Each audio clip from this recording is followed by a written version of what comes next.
Magkano ba talaga dapat yung ginagastos ng isang resort, mini resort o staycation sa Facebook ads every month? Stick around sa video na to dahil i-discuss ko sa inyo yung exact blueprint kung paano ang 10K, 15K, up to 20K na monthly ad spend magiging worth 400 to 500K of bookings using modern meta ads strategies. At hindi lang meta ads, hindi lang Facebook ads, pati yung ibang channels na kung hindi mo ginagamit, you're definitely missing out. You are leaving money on the table. Okay, the booking struggle.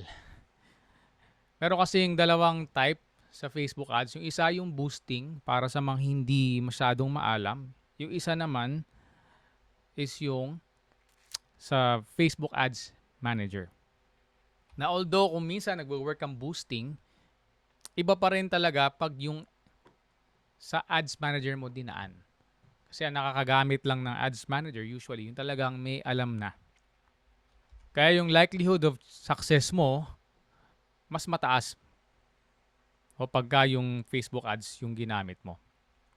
Kumbaga, na-maximize mo yung ad spend mo pag ito yung ginawa mo versus sa boosting.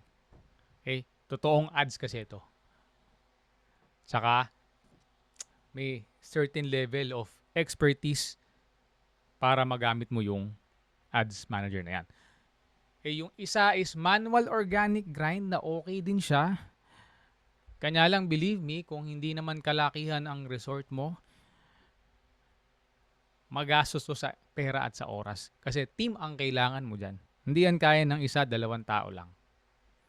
So kung medyo maliit ang resort mo o iisa ang Airbnb mo, medyo walang sense to sa'yo masyado. No? Mas malaki yung gagastusin mo dyan kaysa kung mag-run ka na lang ng ads. Ngayon, may sense na to pagka may kalakihan na yung resort mo o multiple properties ka na. Kasi dito, makakakuha ka ng bookings without paying for ads. Tsaka makaka-build ka pa ng brand. Just for a quick comparison, no, mga around 250 to 500 square meters na size ng resort that can accommodate mga 20 to 30 packs. Ang ad spend mo dyan para mapuno mo is ranging from 10 to 20,000. Okay? That varies din, depende sa season. No? May mga peak season kasi, tsaka off-season tayong tinatawag pagdating sa resort. Pero on average, dyan lang lumalaro yung ating ad spend sa Facebook ads. Hindi boost post yung totoong Facebook ads. Ngayon, kung magma-manual organic ka, kailangan mo magsweldo ng 2 to 3 tao. Pwedeng 3, pwedeng 2 kung kasama ka dun sa, sa team. So kung 2 tao, let's say, ang sweldo mo dyan is more or less mga 60 minimum. Kasi ayaw mo naman kumuha ng putyo-putyo kasi baka hindi nila alam yung ginagawa talaga. Masasayang lang yung pasweldo mo sa kanila. Yung mga may experience na kahit papano, siyempre, mas mataas na yung rate card niyan. Kung wala ka pa sa team, kailangan mo at least 3. Kailangan mo ng scriptwriter. Kailangan mo ng strategist, social media. Kailangan mo nung maalam sa video shooting and editing. Mahina na yung 3 nga eh. Yung iba, 4 to 5. So, kulang-kulang, maigit 100K ang gagastusin mo dyan every month. So, hindi siya maganda kung may kalaitan pa o isa pa lang yung iyong property. Next, the direct booking funnel. Start tayo with number 1, high intent creative para ma-hook yung local travelers with high quality video walkthroughs showcasing your main pool o main amenity or luxury suites. Kung ang property mo, ang highlight niya is nature, overlooking mountain terrains, i-highlight yun. Kung waterfront ka, beachfront, lakefront, riverfront, syempre i-highlight yun sa video. Second naman natin is message optimization. So yung mga users, dahil ang ira-run lang natin is messenger ads, wala nang iba para sa staycation business. Directly sila makakapag-message sa'yo sa Messenger. And if you help automate the process, mas magiging smooth at mas efficient yung sistema mo.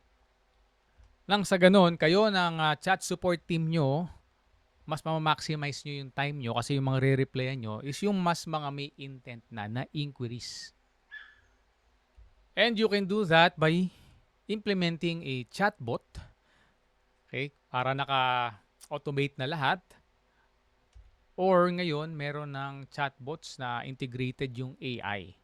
And even yung Meta directly, no, meron na rin silang AI na pwede mong i-activate. Bibigyan mo lang sila ng instructions, also known as knowledge base, para kung ano yung mga isasagot nila sa iba't ibang type ng scenarios. And number 3, yung ating retargeting system. May retargeting tayo sa mga nag-engage sa ads.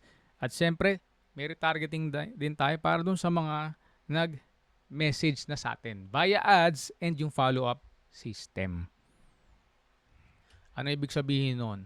Yung mga nag-follow up sa'yo previously, or rather nag-message sa'yo previously, pero hindi pa nag-commit, hindi pa nag-book, pwede mo silang i-follow up at pwede mong i-set up yan dun sa chatbot.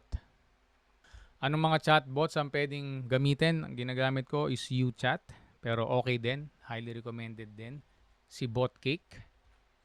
Meron niyang rules din pagdating sa follow-up. Merong a day, after a day, 15 days, and after 30 days.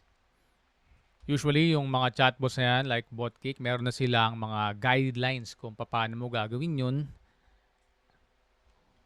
while complying sa policy ni Meta. Kasi hindi ka pwedeng basta mag-follow up, i-spam mo yung mga nag-message sa'yo, lalo na paglabas na dun sa Windows na yon, kasi mababan yung account mo o masususpend. So, yan lang yung mga components ng direct booking funnel natin. Next tayo. Anong advantage ng direct booking? Lalo sa Philippine market, ha? I'm not talking about yung kung ang Airbnb mo ay nasa ibang bansa, Japan, US, etc. Medyo iba yung diskarte doon.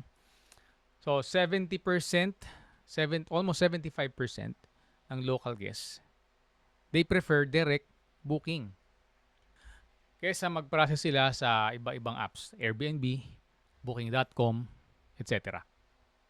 At ang isa pang kagandahan dito para sa iyo na host o property owner, mas mababa yung cost per acquisition mo. Ano bang ibig sabihin nun? Yung cost mo para magkaroon ka ng guest na nag-book sa'yo, usually nag-range lang sa around mga 5% pag direct booking. Kung Airbnb ka dumaan o Booking.com, malaki-laki ang commission niyan. Sa Airbnb na lang, mga around 17%, 17.5%, ganyan, 15 to 17%. Yun ang kinukuhang komisyon ni Airbnb plus yung VAT pa. Kung papadaanin mo naman sa mga local agents, kung medyo high tourist traffic yung area mo, may mga local agents dyan, kumukuha rin ng mga komisyon yun. 15%. 15 to 20%. Meaning kung ang booking mo, example lang, is 10,000 pesos, 2,000 is kanila dun. Kay Airbnb, 1,500. Pero pag sa Facebook ads, 500 lang ang cost mo para mabook mo yung 10,000 pesos na yun. So, ang laki ng diferensya. Next natin, choosing your budget tier. So, tier 1, 300 to 500 pesos. Equivalent niyan is around 40 to 60 chats o messages. Tier 2, 1,000 to 1,500 pesos, 60 to 90 chats yan. And yung tier 3, 100 to 200 plus na chats. Sa tier 1, again, ang size mo lang dyan is mga 100 to around 100 to 500 square meters. 20 to 30 packs, sold ka na dyan. Even hanggang 50 packs pwede. Sa tier 2, yan yung mas may kalakihan na yan. Mas malaki na yung size na kaya mong i-accommodate. Reaching more or less 100 ka na. And syempre sa tier 3, 100 plus ka na. Okay, actually 200 plus. Pwedeng gamitin tong ad spend na to. So ang capacity mo is 200 plus o you have multiple properties. Meron kang 3, 4, 5 or even more. Dito ka dapat sa tier 2 to 3. 50 packs below, dito ka lang. Tier 1. And kung mapapansin nyo din, range yung nilagay ko kasi depende sa season at depende dun sa location ng resort mo. May mga resort kasi na hindi pa masyadong kilala, hindi pa ganun kakataas yung traffic ng tourism. Siyempre, yung mga factors na yun nakaka-apekto sa iyong overall cost. Next, direct booking share. Okay, direct ad funnel, 60%. Aggregators, Airbnb, Booking.com, etc. 25%. Facebook groups, 15%. Pero pwede mo pang i-bump to higher. Pwede mong hatiin to, no? Direct funnels, tsaka Facebook group. Pwede mong gawing 40% to, tapos 35% si Facebook group. Depende sa'yo, no? Ang napapansin ko lang, talaga pagka kay Facebook groups, medyo mas tipid hits yung prefer nila.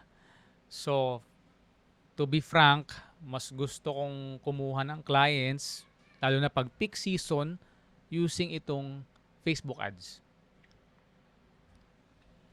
Bukod sa mas malaki na yung babayad sa'yo, mas malaki din yung grupo nila, mas na-maximize yung resort mo. From my own experience, mas madali rin silang kausap for some reason. And kasama na dyan yung from aggregators like Airbnb. Mas maayos din sila kausap for some reason.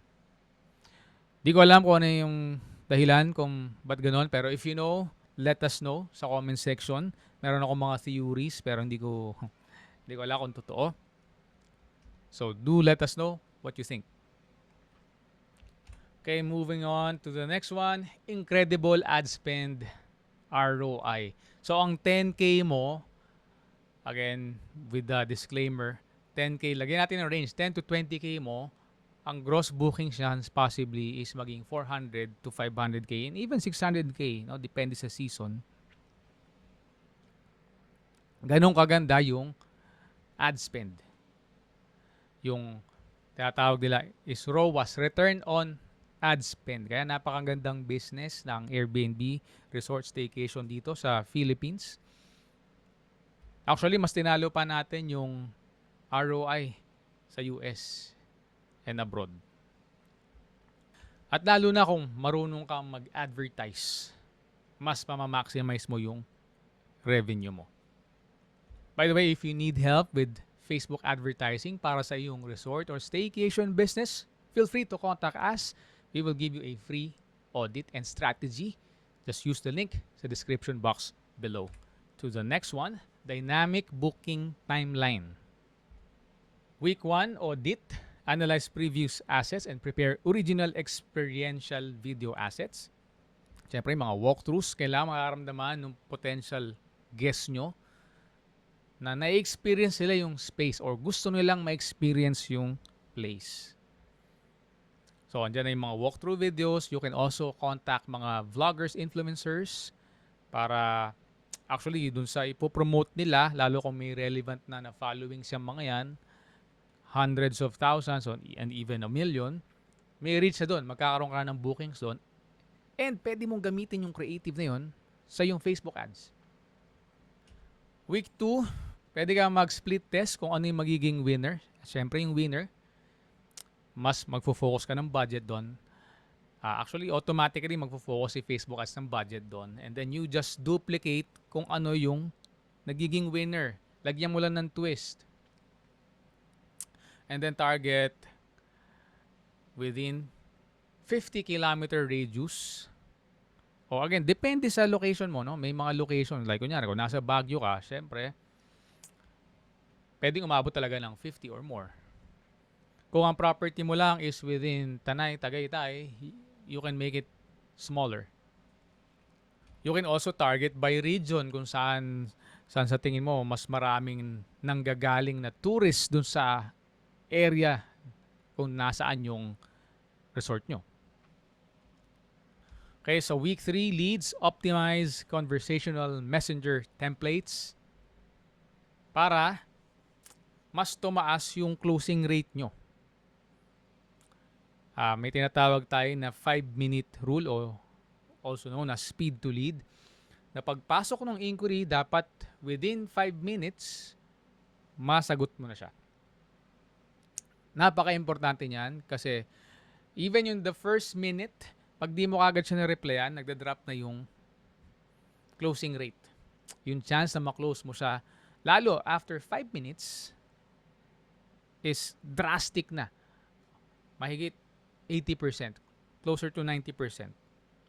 Ngayon, ang nangyayari kasi, no, pagka hindi mo kagad nasagot, nagbabrowse siya, yung 5 to 10 minutes na nagbabrowse siya, hindi ka nag-engage, nakita niya yung ad mo, nag-engage siya sa'yo, hindi ka nag-reply kagad, rather, next na scroll niyan, matatarget na yun ng ibang resorts.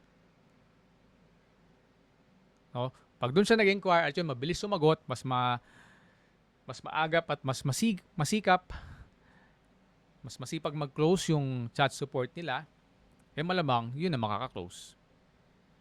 And week 4, syempre, inject budget safely into winning combinations and achieve total ROAS. Ano ba ibig sabihin yan? Kung sino yung mga winning ads, syempre, doon ka mag-aalat ng budget. Dadamihan mo yung winning ads na yun para yun ang bigyan ng budget ni Facebook. And therefore, dahil doon tataas ang ROAS is return on ad spend.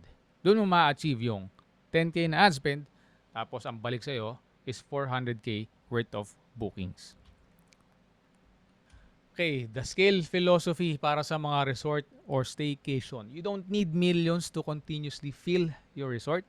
You just need a direct, automated line of communication to local families and barkadas looking for a weekend escape. Let's scale your bookings. Kung ready ka na to build a high-performing booking engine for your destination resort, again, may free ad account audit and strategy tayo. The link is in the description box below. Oh, and by the way, if you find this video helpful, then I'm pretty sure na itong video na to makakatulong din para sa'yo.